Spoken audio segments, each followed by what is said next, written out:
Ito mga kapatid, prediction ko lang naman to sa 2028 kung sino yung tatakbong Pangulo at pangalawang Pangulo.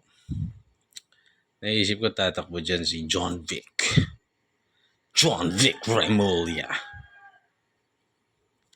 Sino pa bang tatakbo? Siyempre si Tambalos-Los siguro.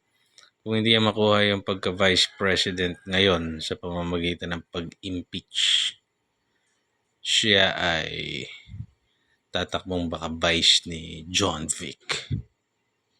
O baka presidente. Either way. Next dyan si Juan. Riza Ontiveros. Baka vice niya si Rapi Tulfo. O presidente si Rapi. hindi naman. Hindi ko alam. Pero pareho yun. Nabanggit ko tatakbo yun. Sino pa ba?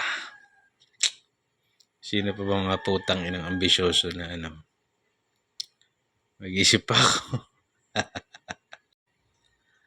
Siyempre baka si Ma'am Lenny at saka si Kiko. Ibabalik nila yung tandem nila. Lenny Kiko. Pwede ring Kiko Lenny. Ganyan siguro. O kaya Lenny Hontiveros. O kaya Hontiveros Trillanes. Baka ganyan. Siyempre, ang tindi ng accomplishment ni Trillanes, ICC. O, di ba? Yung talagang nag-file siya ng mga kung ano-anong kaso sa ICC. Ano pa ba? Sino pa bang tatakbo? Well, yun pa lang yung naiisip ko ng mga kwan.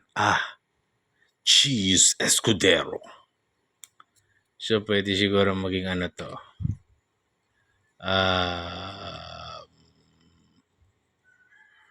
Mahahati yung alyansa. Pwede siguro maging John Vic Cheese.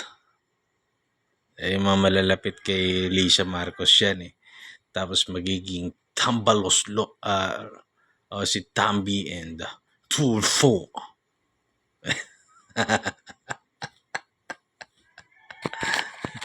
Anyway, God bless.